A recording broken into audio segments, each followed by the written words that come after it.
My name is Christina Seid. I'm the co-owner of Chinatown Ice Cream Factory. Our ice cream is homemade, but we also specialize in Asian flavors like the lychee, red bean, mango ice creams.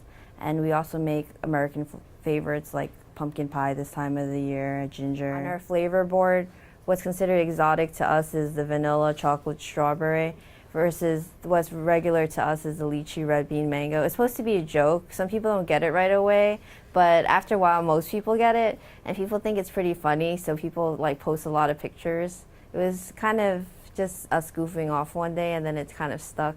But yeah, it's what's regular to us because we sell a lot more lychee than we sell vanilla. So those are the things we want people to try that are our regulars that people come to us for. My father started in 1977, and my mom, she had a government job. So back in the old days, because you guys are significantly younger than me, food TV wasn't popular, and it wasn't popular even when I graduated college. It wasn't popular to have a food truck or to be in food business, and people just always assume that you're uneducated when you're in a food business. So back when my dad started, it was in the 70s, and the 70s and 80s, because you guys are way too young, New York City was like, you watch Taxi or Robert De Niro or one of those movies. Like, New York City was pretty rough, so it was never the goal for the children to take over the family business. It was a middle class lifestyle for my father, and my mom had a government job, and it was always, you should get a desk job because a desk job is more secure. But then at the same time, I needed to work with my dad because there wasn't enough money to hire a lot of employees. So then it's always, if you don't want to do this type of work, then you have to study harder and get a desk job. So that influenced me because I didn't want to do it, but then I had to do it. So then I got tricked into doing it as I grew older, because I just grew up with the store. So as it got busier, I just grew with it together. But it's a dichotomy. Do you either become an entrepreneur or do you get a secure job with the government? So, but it just worked out well. When you women become moms, you'll realize how hard it is, because I have friends that tell me that they're on maternity leave for 6 months, and I'm like, maternity leave for 6 months? What is that? They're like, oh, but you could take off indefinitely if you have a small business. I could, but then I could like not have a job. And my dad could not have a job, and all my employees could not have a job too.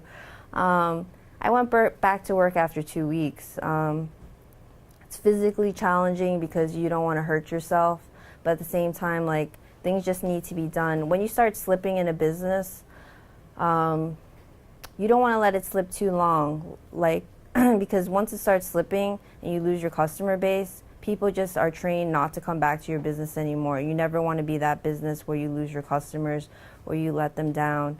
And that's something that my dad has always taught me.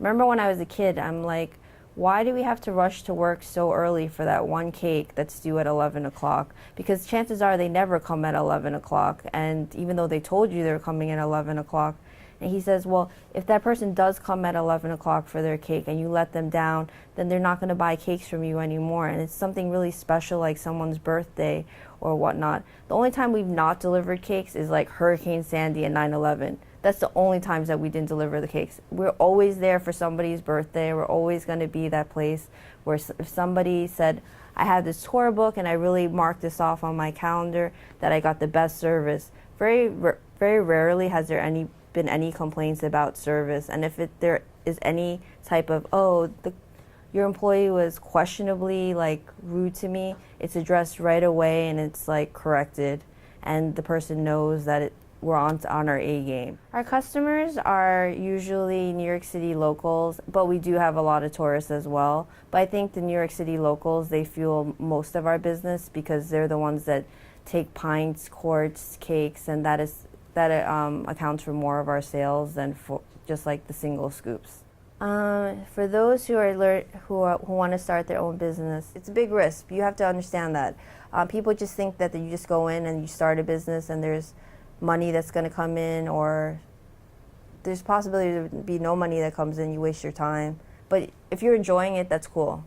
You just have to stand by that. If you're willing to take that risk, just do it. But if you think that you're just going to put the money up and it's going to come, I'm going to open this coffee shop and people are just going to buy my coffee for $5, it's not going to happen, you know?